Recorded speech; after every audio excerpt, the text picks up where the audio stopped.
They say, the child who is mocked for walking barefoot may one day buy shoes for the whole village. Ah, my children, listen well, for this is the story of Amarachi, a young maid whom the world despised, yet the same world would later bow before her.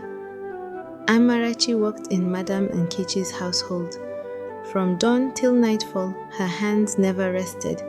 She fetched water till her neck ached, washed clothes until her fingers wrinkled, and cooked food she was rarely allowed to taste. And what did she receive in return? Insults sharper than a knife, beatings hotter than fire. One blazing afternoon, the trouble boiled over in the marketplace. Madame Nkechi stormed in, dragging Amarachi by the wrist, her gold and red wrapper tied high, her voice tearing through the air like thunder. "You think I don't know your tricks?" she shouted. "Look at this rotten pepper you brought to my kitchen again. Do you want to kill me?" She flung the basket to the ground and the tomatoes rolled into the dust. Ah, the market is a drum that beats gossip fast. In the blink of an eye, traders abandoned their stalls, rushing to watch. Some laughed, others shook their heads, children pointed and jeered. "This Amarachi again?" one woman whispered. "Every week her madam is shouting." Another laughed cruelly. Maybe she was born with bad luck.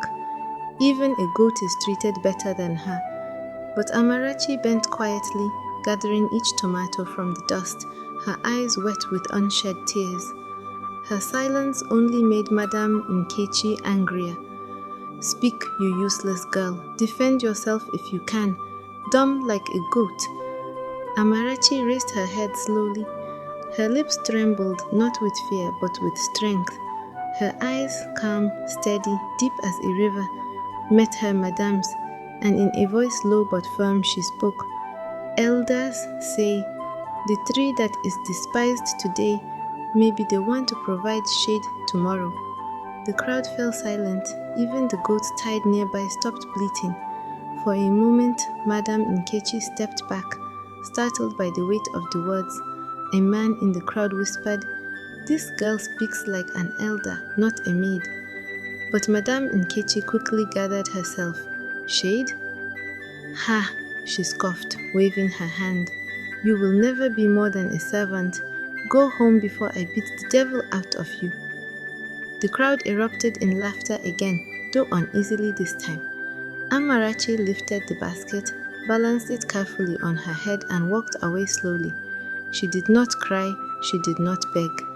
Behind her calm face, fire was hidden, and behind her silence, thunder was sleeping. That night, when the sun had fallen and the moon was high, strange footsteps entered Amarachi's small room. A man cloaked in white, his face hidden with cloth, knocked 3 times before stepping inside. Amarachi lit a small oil lamp, opened a wooden box beneath her bed, and whispered words the walls themselves strained to hear. What was in that box? Who was that man that visited her? My children, the answer to those questions would soon disgrace even the proudest woman in the village. To be continued.